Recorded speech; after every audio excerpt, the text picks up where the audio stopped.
इससे previous lecture में हमने डिस्कस किया था कि जो कंपनी है उसका समापन कैसे होता है और उसकी पूरा प्रोसीजर क्या है।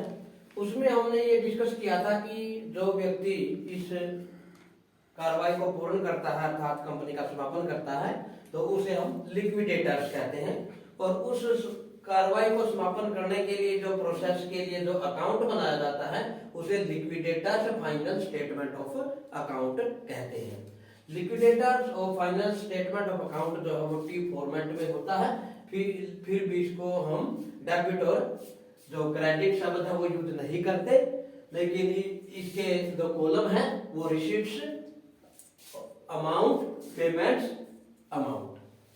एक तरफ इस अकाउंट की जितनी भी हमें प्राप्तियां हुई हैं उनको हम लिखते हैं और दूसरी तरफ जितनी भी अमाउंट हमें रिलाइज हुआ है उस अमाउंट में से जो भी पेमेंट्स मेड बनती हैं उनका भुगतान कर दिया जाता है।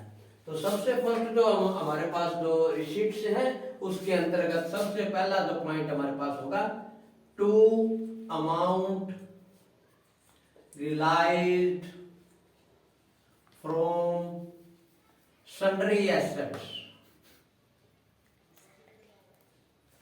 जितनी भी एसेट्स हैं, जितनी भी संपत्तियां हैं उनको बेचने से जो भी राशि हमें प्राप्त होगी वो इंडिविजुअली यहाँ पे हम लिखेंगे, like that cash at bank, cash in hand, machinery, marketable security, debtors, plant, computer, spare parts, जो भी एसेट्स हैं उनके बेचने से जितनी भी राशि होगी तो हम इंडिविजुअली रूप से यहाँ पे लिखेंगे और उनके टोटल को हम यहाँ पे ऐड कर देंगे, यहाँ पर लिख देंगे। तो सबसे पहले amount like from sundry assets. उसके बाद नंबर 2 जो है, सेकंड नंबर जो है, कुछ प्रतिभूतियां जो सिक्योर्ड क्रेडिटर है उनके पास गिरवी रखी होती है। कुछ एसेट्स जो हो सकती है हमारी, जैसे बिल्डिंग है, प्लांट है, मशीनरी है, हमने गिरवी रखी हुई है और वो जो सिक्योर्ड क्रेडिटर है उनकी राशि से ज्यादा राशि में बाई चांस वो बिक जाती है तो जो डिफरेंस ऑफ अमाउंट है उस राशि का वो यहाँ पे सरप्लस कहलाएगा और उस सरप्लस की राशि को यहाँ पे दिखाया जाएगा, अर्थात to surplus received from secured creditor, received from secured creditor। Number 3 है इसके अंदर, यदि लेनदारों का भुगतान नहीं हुआ है उस केस में यातना यदि अनपेड पड़ी है शेयर होल्डर्स की, चाहे वो कंट्रीब्यूटरी ए हो चाहे कंट्रीब्यूटरी बी हो, उनसे हम कॉल्स की करेंगे और जो कॉल्स की राशि होगी वो यहाँ पर दर्शाई जाएगी। तो to calls from different type of share holders यहाँ पे लिखेंगे हम, from equity share holder, equity share holder oblique preference shareholder, number of share at the rate of जितना भी अमाउंट होगा each रुपीज, और वो राशि भी हम यहाँ पे लिख देंगे। यानी कि इस साइड लगभग 3 प्रकार की ट्रांजैक्शन मैक्सिमम हो सकती है, या हम कैश इन हैंड या कैश एट बैंक यदि हम यहाँ लिखना चाहें तो 4 भी एंट्री हो जाती है इस तरफ की। तो मुख्य से 3 जो हम इसके अंदर ट्रांजैक्शन होगी, amount lies from sundry assets, surplus received from secured creditor और 2 calls from equity share holder oblique preference share holder which average applicable. तो इन तीनों आइटम्स का इस साइड का जितना भी टोटल होगा उसको हम यहाँ पे टोटल कर देंगे, जितना भी टोटल होगा वो हमारे पास यहाँ पे ग्रांड टोटल आ जाएगा। उसके बाद ये तो हमारी प्राप्तियां, इसमें से अब हमने पेमेंट करनी है। सबसे पहले जो पेमेंट है हमारे पास नंबर 1 की यदि हम बात करें, बाई लीगल चार्जेज। सबसे पहले लीगल चार्जेज का भुगतान किया जाएगा bye legal charges if any, यदि कोई कानूनी व्यय अवेलेबल है तो उन कंपनी के, तो सबसे पहले हमने उनका भुगतान करना है। नंबर 2 पे लिक्विडेटर रेम्युनरेशन, लिक्विडेटर रेम्युनरेशन, जो भी लिक्विडेटर का पारिश्रमिक बनता है उसका भुगतान किया जाएगा। लिक्विडेटर का remuneration as per question, practical question 3 type से हो सकता है। Percentage on assets sale, percentage of asset sale या amount realise on assets, asset realised.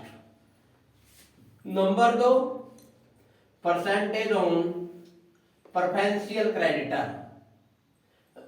परफेंशियल creditor oblique unsecured creditor, unsecured creditor. Number 3 percentage on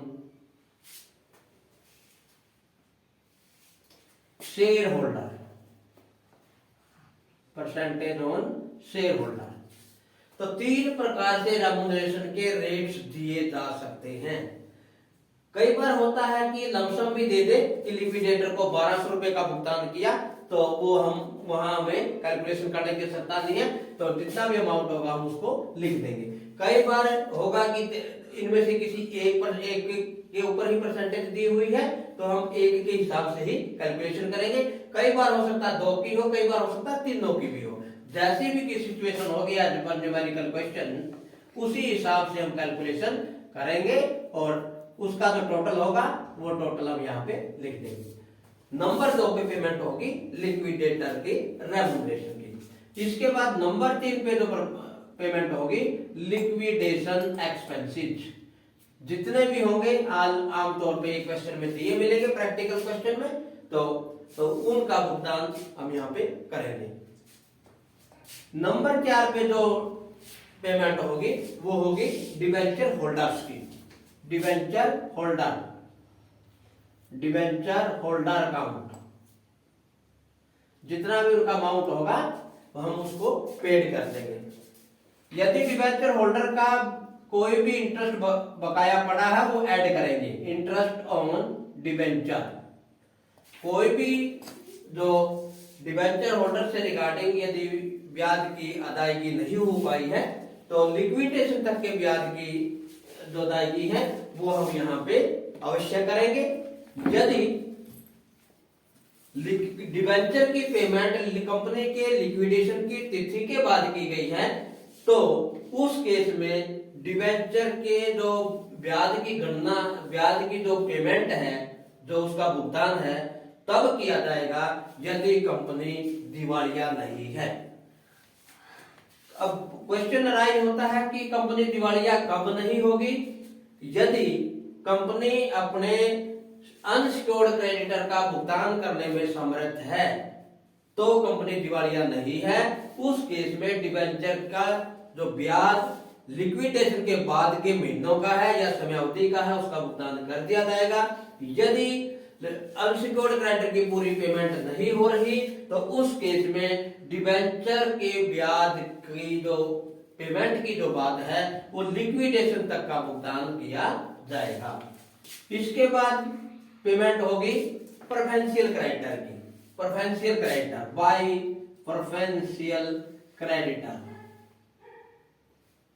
preferential creditor also an secured creditor, but preferential creditor को कुछ priorities हैं सामान्य जो creditor होते हैं उनकी तुलना में, इसलिए इनको पूर्वाधिकार अधिकारी माना गया है।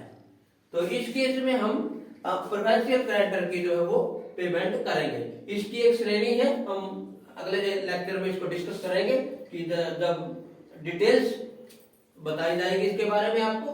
तो अब प्रेफरेंशियल क्रेडिटर का जो भुगतान है वो अनसिक्योर्ड क्रेडिटर से पहले होता है। उसके बाद पेमेंट होगी unsecured creditor by unsecured creditor. Unsecured creditor जैसे सन्ड्री क्रेडिटर है, बिल पेबल है, उनका भुगतान होगा उसके बाद as per availability of the amount.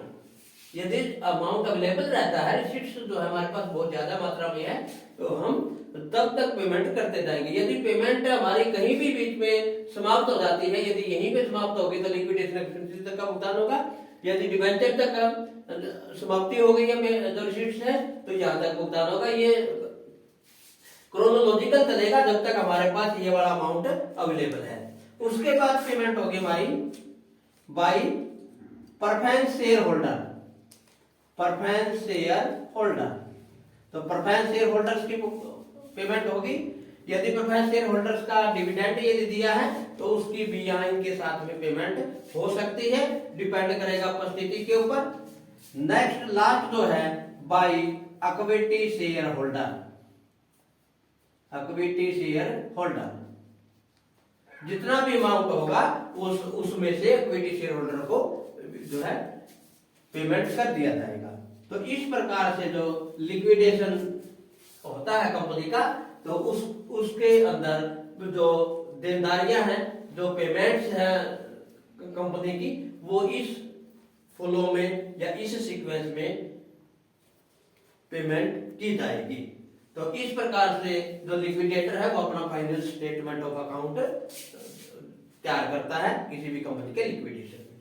तो आज के लेक्चर में हम केवल इस परफॉर्मा के बारे में, ये परफॉर्मा कैसे प्रिपेयर किया जाएगा और जो रिसीट्स है वो किस रेंज में होगी, किस प्रकार से रिसीट्स प्राप्तियां होगी, कहां से प्राप्ति हो सकती है, और पेमेंट्स का जो प्रोसीजर है वो क्या होगा। पेमेंट्स का प्रोसीजर जो है क्रोनोलॉजिकल है, पहले किसकी पेमेंट जानी फिर किसकी जानी है। इस प्रकार से 1 बाय 1 जो है इसका प्रोसीजर हम फॉलो करेंगे और पेमेंट जो है लास्ट अंतिम चरण तक का भुगतान कर दिया जाएगा।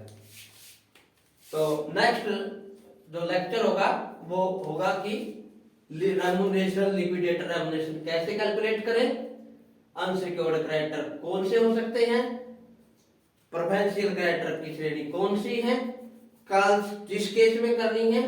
इस प्रकार की जो टर्म्स हैं उनके ऊपर हम डिस्कस करेंगे अगले लेक्चर में। तो थैंक यू।